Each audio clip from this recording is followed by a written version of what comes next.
केंद्र सरकार ने हाल ही में कोचिंग इंस्टीट्यूट को लेकर एक नोटिफिकेशन जारी किया है। इस नोटिफिकेशन के बाद से कोचिंग इंस्टीट्यूट के जो संचालक हैं वो क्या सोचते हैं इस फैसले को लेकर।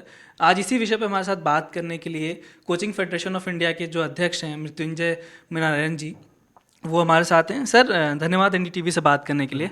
पहला सवाल ये है कि इस फैसले के खिलाफ, क्योंकि ये नोटिफिकेशन आया है 4 दिन हो गए इसको, आप लोग इसको कैसे देख रहे हैं? क्या इसमें कमियां जो आपको लगता है कि ये सरकार ने आपका पक्ष नहीं जाना इस पर? ये एक नी जर्क रिएक्शन है जिसमें हर पहलू में समझा नहीं गया, क्योंकि I speak more in English. No problem. तो इस वजह से इसका जल्दबाजी में कोटा के जो प्रॉब्लम को नेशनल लेवल प्रॉब्लम बना के उसी डायरेक्शन में सब चीज़ें इन्होंने अनाउंस कर दिया है। और जहाँ तक 16 साल के बच्चे हैं, जो मेन मुद्दा जो मुझे समझ में आ रही है, 16 साल जो है बेसिकली 11th के बच्चे होते हैं। 14-15 जो 9th-10th से शुरू करते हैं लोग preparation for any career options, तो चाहे वो आईआईटी हो गया, मेडिकल हो गया, लॉ हो गया, सबकी प्रैक्टिस करने के लिए वो उस टाइम से शुरू करते हैं। तो जब तक वो पूरा तैयारी नहीं करेगा, क्योंकि 11th-12th में बहुत प्रेशर होता है उनको बोर्ड एग्ज़ाम का, और वो वर्कलोड बहुत ज़्यादा होता है, तो उस टाइम वो कंपटीशन की तैयारी नहीं कर सकते। तो 9th से ही शुरू करने से उनको एक थोड़ा रिलीफ मिल जाता है और प्रेशर भी नहीं होता है बच्चों को। कोटा का प्रॉब्लम ये है कि वहाँ पे रेजिडेंट स्टूडेंट्स हैं, वो दूसरे शहर से आके वहाँ पे स्टे कर रहे हैं, और उस वजह से उनका वहाँ पे आपके काउंसलिंग की भी ज़रूरत है, या हॉस्टल में रहते हैं उसमें जो भी है रिक्वायरमेंट्स हैं, तो उनकी प्रेशर्स हैं। और वहाँ पे जो भी है 6 दिन या 5 दिन क्लासेस होते हैं, तो प्रेशर बहुत ज़्यादा है बच्चों का, तो they are full time into it. Delhi में ऐसा है कि यहाँ पे 2 दिन के लिए आ रहे हैं, 3 दिन के लिए आ रहे हैं बच्चे, और आएंगे तो 2 से 2.5 घंटे, मैक्सिमम 3 घंटे के लिए आते हैं। 3 घंटा पड़ता है, उसके लिए वो सब चीज़ें ज़रूरत नहीं है, वो बल्कि 3 घंटे के बाद दूसरा बैच आ जाता है। स्टूडेंट्स जो हैं उससे ज़्यादा नहीं होते हैं। तो आपका जो फेडरेशन है इस फैसले के खिलाफ, क्या आप लोग कोई कोर्ट जाने की तैयारी में है? लॉ, अपने लॉ का कुछ? बिकॉज स्टूडेंट्स का जो राइट्स है, राइट टू एजुकेशन है, बिकॉज स्कूल की जो पढ़ाई है वो सफिशेंट नहीं है कॉम्पिटिटिव एग्ज़ाम्स को क्वालिफाई करने का। इसलिए वो बच्चे जो हैं, बच्चों का ये चॉइस बन के आते हैं। हम लोगों ने कोई वो नहीं करते हैं, बल्कि they come on their own because they want to ensure that they qualify these exams. और स्कूल की पढ़ाई सफिशेंट नहीं है, इसके लिए तैयारी अलग करनी है, उसके लिए टाइम देना होगा, तो इसलिए बच्चे आते हैं यहाँ पे कोचिंग के। तो ये उनके राइट हैं। पेरेंट्स बल्कि हमारे से पूछ रहे हैं, सर हमारे बंद हो जाएगा तो हम लोग क्या करेंगे? तो भाई उसका तो सोल्यूशन तो सरकार ही दे सकती है, बट यह कि कोर्ट से हम लोग रिलीफ जरूर चाहते हैं, आप लोग रिलीफ बिल्कुल चाहते हैं। सर मेरा सवाल ये था आपसे कि जैसा सर ने कहा कि बच्चे बाय चॉइस आते हैं, कोई फोर्सेबल नहीं है। क्या आपको लगता है कि जो पॉलिसी बनाई गई, जब एक बार कंसल्टेशन अगर कोचिंग इंस्टीट्यूट से किया जाता या फेडरेशन ने किया जाता, तो बेहतर आप समझ पाते, या जो पॉलिसीज़ बनाई गई वो दोनों के हक में होता, चाहे कोचिंग इंस्टीट्यूट हो चाहे छात्र हो, दोनों के हक में? बिल्कुल, सबसे ज़्यादा जो ज़रूरत थी वो यही थी कि पहले जो कोचिंग इंस्टीट्यूट्स है जिसके ऊपर आप गाइडलाइंस बना रहे हो, तो एटलीस्ट जो लोग उससे जुड़े हुए हैं, जो स्टेक होल्डर्स है, आप उनको बुलाइए, कैसे कोचिंग संस्था चलती है, समझिए पहली चीज़ों के लिए क्या क्या उनके चैलेंजेस और कैसे कैसे ये चीज़ आगे गाइडलाइंस बनानी है। तो सबसे बड़ा जो सैड पार्ट इसमें रहा है पूरी प्रक्रिया में, यही रहा है कि किसी भी कोचिंग इंस्टीट्यूट वालों को आपने नहीं बुलाया है। और आप पहले इस चीज़ को समझिए कि कोचिंग इंस्टीट्यूट्स क्यों हैं। कोचिंग इंस्टीट्यूट्स इसलिए है क्योंकि हमारे जितने भी विभिन्न प्रकार के कॉम्पिटिटिव एग्जामिनेशंस हैं उसमें उतना ज़्यादा कंपटीशन है, नंबर ऑफ़ सीट्स जो है वो इतनी कम है, और जो नंबर ऑफ़ एस्पिरेंट्स है वो इतने ज़्यादा हैं कि ये सारे exam almost like rejection exam है। ठीक है। और हमारे जो फॉर्मल एजुकेशन सिस्टम है कंट्री का, वो उसमें कामयाब नहीं है। ना हमारे पास इतने अच्छे क्वालिटी टीचर्स हैं, ना हमारे पास वो सिस्टम में हमने लिया है कि हम स्कूल के अंदर ही बच्चों को in different different competitive examination के लिए, और खाली ये कॉम्पिटिटिव एग्जामिनेशन आपके इंजीनियरिंग के जो जेई है या नीट है, और भी बहुत सारे कॉम्पिटिटिव एग्जामिनेशन है जो कि 16 साल से कम बच्चे देते हैं। आपके जूनियर साइंस ओलंपियाड है, केवीपी है, एनटीएस है, कितने सारे। और बच्चे चाहते हैं कि वो अपने फाउंडेशन को पहले ही स्ट्रॉन्ग कर लें, रादर देन कि वो 12वीं तक वेट करें, क्योंकि आपके जो नंबर ऑफ अटेम्प्ट है वो भी लिमिटेड है। तो कोचिंग संस्थाएं जो है वो इस गैप को फिलफिल करती है। तो जो बच्चे की चॉइस है कि वो कंपटीशन के लिए प्रिपेयर करना चाहता है, अच्छी स्कॉलरशिप लेना चाहता है, आप उसका हक उससे कैसे छीन सकते हैं ये कह के कि 16 साल से कम के उम्र के बच्चों को कोचिंग नहीं होगी। ये तो उसका राइट है। आर्टिकल 21 पे आप देखिए, उसके राइट को आप छीन रहे हैं। और कोचिंग इंस्टीट्यूट इतने अच्छे टीचर, इतनी अच्छी सारी चीज़ें दे रहे हैं, तो आप ये पहली चीज़ सबसे गलत चीज़ है। और ना स्टेक होल्डर्स को आपने लिया, आपने सीधा का सीधा एक गाइडलाइंस को वो कर दिया और इम्प्लीमेंट करने के लिए। तो ये बड़ा एक सैड पार्ट है जो कि नहीं होना चाहिए। और इसमें बहुत सारी गाइडलाइंस है। आपने ये कह दिया है कि बच्चे को कभी भी बीच में, हाँ सर, मेरा वही सवाल था जी, कि जी, आप क्योंकि कोचिंग संचालक भी हैं, आपके यहाँ लाखों में बच्चे भी पढ़ते भी हैं अलग अलग सेंटर्स में, देश भर का सेंटर आपका। तो जो इसमें कहा गया है, एक तो जगह की लेकर बात कही गई कि square feet, minimum square feet होना चाहिए जगह बच्चों को पढ़ाने के लिए, 1 स्क्वायर मीटर। दूसरा, उसमें फीस को लेकर साफ साफ कहा गया है कि आप जितना फीस, पहला तो ये कहा गया कि फीस रिटर्न करेंगे। दूसरा ये कहा गया कि जो फीस आपने दिखाई एडमिशन के समय, उसको बढ़ा नहीं सकते किसी भी सर्कमस्टांसेस में। उसको लेकर क्या आपको लगता है? नहीं, शायद ऐसा तो नहीं लिखा कि उसमें बड़ा, अच्छा मैंने शायद फिर नहीं।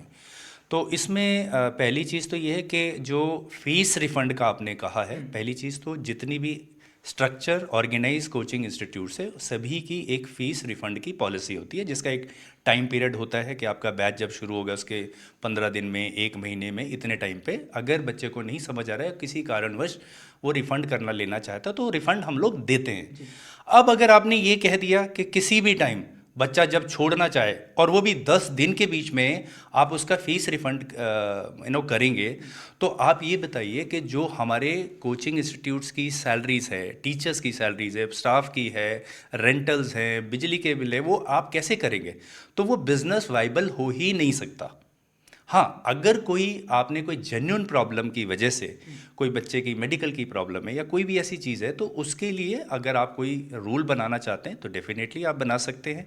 और कोचिंग को रजिस्ट्रेशन कराना है तो कुछ कुछ चीज़ें अगर इसके स्पिरिट को देखा जाए तो डेफिनेटली एक ऑर्गेनाइज वे में हमें देखा जा रहा है, वो एक अच्छी चीज़ है।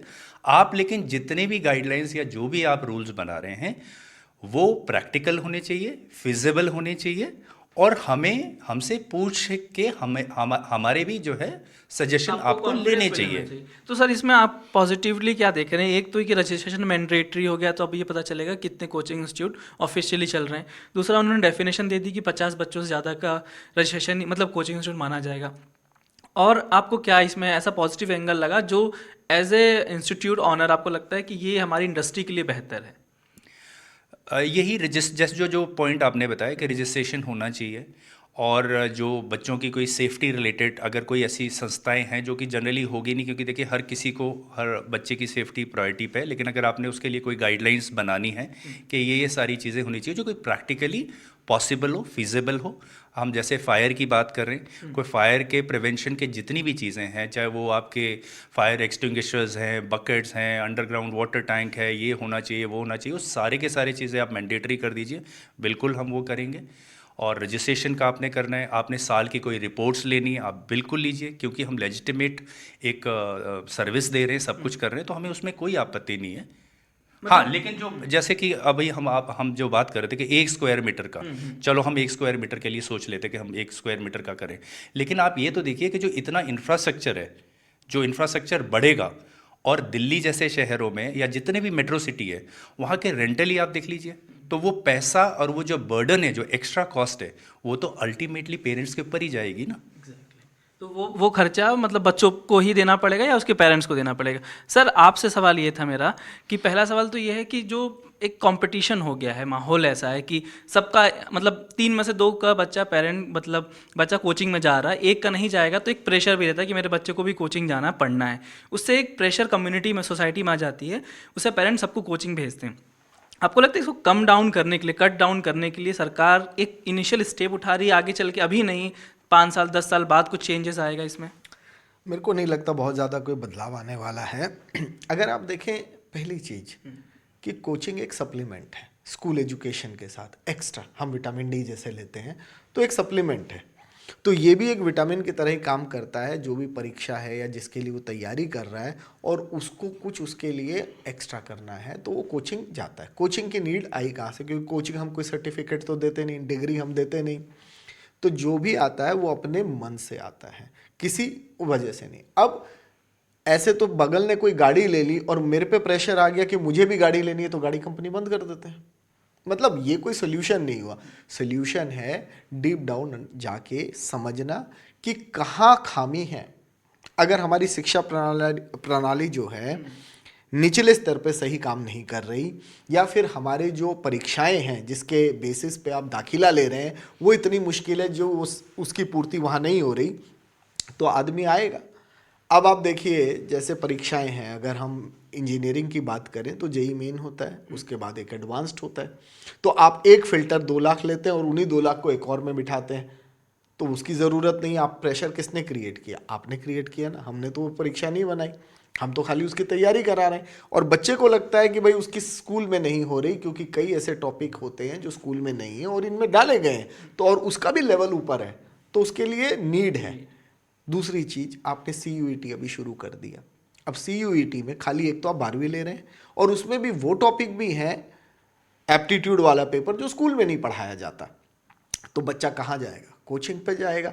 आपने कहा था उससे प्रेशर कम होगा। अब आपको मैं बताऊं, 800 नंबर का पेपर है, 40 सवाल आते हैं 5 नंबर के, 200 हुए, कट ऑफ जा रही है 782 प्लस। तो इसका मतलब है 4 पेपर में 200 में से अगर 5 नंबर है और -1 है, वो खाली 160 में से 3 गलत कर सकते हैं, नहीं तो नॉर्थ कैंपस में एडमिशन नहीं मिलेगा। प्रेशर कहाँ कम हुआ साहब? आप बताइए कि 100% ही कट ऑफ जा रहा है। तो प्रेशर जो है वो हमको समझना है कि किस तरीके से कम होगा। एक तरफ दबाव नहीं है। अब प्रेशर आप समझिए कोचिंग देता है। मैं तो ये कहता हूँ, घर में जब यह बच्चा स्कूल में पढ़ता है उसे समझ नहीं आता, वो घर आके प्रेशर में आता है। जब उसको लगता है यार कोचिंग गया और मुझे समझ आया, तो कोचिंग ने तो प्रेशर कम किया।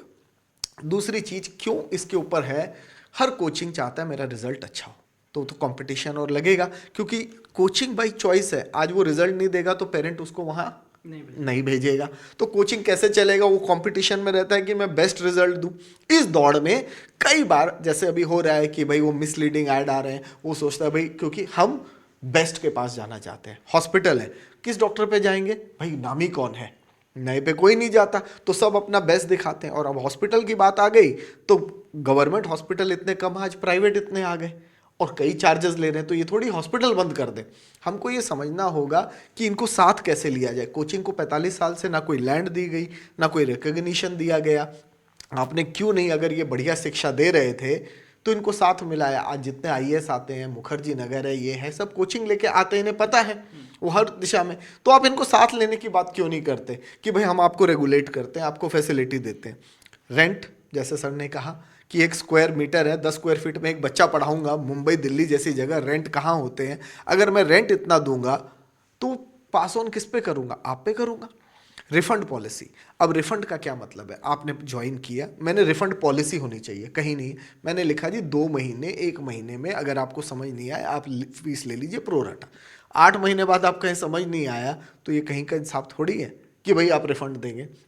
तो पॉलिसी वो बनाइए जो डुएबल हो और जो लोग गलत काम कर रहे हैं उनके खिलाफ हो। अब बच्चा 1.5 साल पढ़ लेता है और कहता है मुझे रिफंड दे दो, तो आप भी समझ सकते हैं कि हम अपने टीचरों को कहाँ से पे करेंगे और कहाँ से सिस्टम चलेगा। सर एक सवाल ये है कि आपने वो बात कही, एक सरकार का ये कहना है कि इस फैसले से जो बच्चों में मानसिक दबाव है और जो इंसिडेंट्स भी हुए सुसाइड के या फिर जो फायर के, उसको लेकर भी उन्होंने ये ध्यान में रख के ये सब इम्प्लीमेंट किया है। पहला सवाल ये है कि जो मैंने बात की पेरेंट्स से आफ्टर नोटिफिकेशन, पेरेंट्स का ये कहना था कि जो उनके ऊपर दबाव है, बच्चों के ऊपर दबाव तो है, स्कूल का होमवर्क करना, फिर कोचिंग का अलग करना, दूसरा फाइनेंशियल बर्डन। आप स्कूल की फ़ीस 60-70 हज़ार 1 लाख रुपए दे रहे हैं साल की, फिर कोचिंग इंस्टीट्यूट को भी 60-70 हज़ार रुपये। जो फाइनेंशियल बर्डन है ना, उससे बच्चों को क्या आपको लगता है रिलीफ मिलेगा पेरेंट्स को? देखिए ये फिर आप समझ नहीं रहे। अब कोचिंग तो बंद होगी नहीं। अच्छा पहले समझिए, कोचिंग एक ऑप्शनल है, बच्चे खुद पढ़ने आ रहे हैं। आज क्वालिटी नहीं मिलती, बच्चे आते ही नहीं।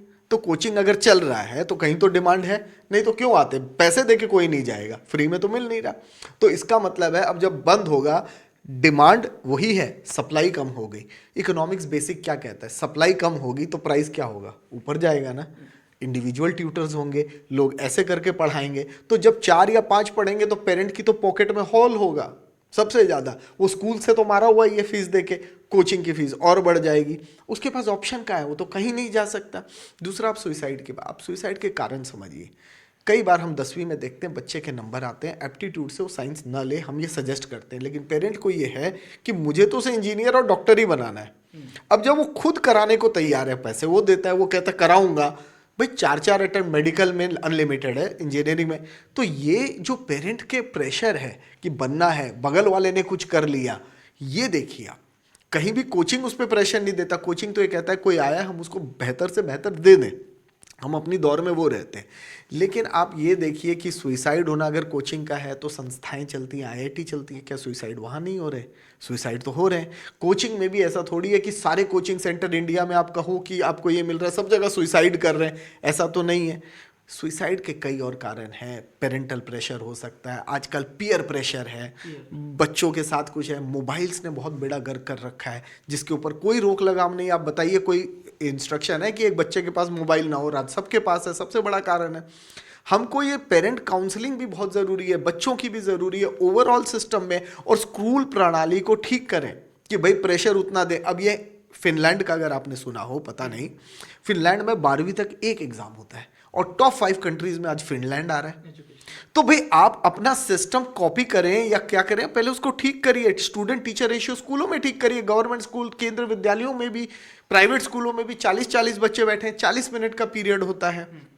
तो ओवरऑल इसको बैठ के करना है। NEP लेके आए, बहुत बड़ी बात, अच्छी बात है। पॉलिसी लाना एक बात है, इम्प्लीमेंट एग्जीक्यूट करना अलग बात है। अब टेक्नोलॉजी के लिए आज कितने स्कूल साउंड है, कोचिंग को तो होना पड़ता है। टेक्नोलॉजी के यूज से हम आगे पढ़ाते हैं, एनिमेशन दिखाते हैं, वो स्कूल में नहीं है तो बच्चे को उतना अच्छा समझ नहीं आता। तो क्यों नहीं हम अपना स्कूल का इंफ्रास्ट्रक्चर, बेसिक एजुकेशन, इसको बहुत बेहतर करें, कोचिंग की नीड कम हो जाए। मैं तो खुद कोचिंग के फेवर में नहीं रहता, क्योंकि कोचिंग आपको हैंडीकैप भी बनाती है, कई जगह स्पून फीडिंग है। लेकिन जब हमारा सिस्टम में नहीं पूरा मिल रहा तो पेरेंट जा रहा है। अब आप ये बताइए, पेरेंट बाई चॉइस फीस देता है, तो हमको ये समझना है हमने पॉकेट से तो नहीं निकाला, उसको नीड है, वो आ रहा है और हम उसकी ज़रूरत पूरा कर रहे हैं। तो ये इकोनॉमिक्स है, जहाँ डिमांड है वहाँ सप्लाई आती है। एक सवाल ये, बस आखिरी सवाल ये था कि एक जो कोचिंग इंडस्ट्री है ना, बताते हैं कि बहुत फ़ीस बहुत ज़्यादा डिमांडेड हो गया, और बताते हैं कि एक गैंग बना के कहा जाता है कि कोटा में चले जाइए तो सबकी फ़ीस ऐसी बराबर बराबर है कि कोई कम नहीं है, क्योंकि कंपटीशन है, सबका अंदर डील होती है कितनी फ़ीस रखना है। फीस को लेकर आपको नहीं लगता है अफोर्डेबल एजुकेशन के लिए अगर आपको आगे बढ़ना है?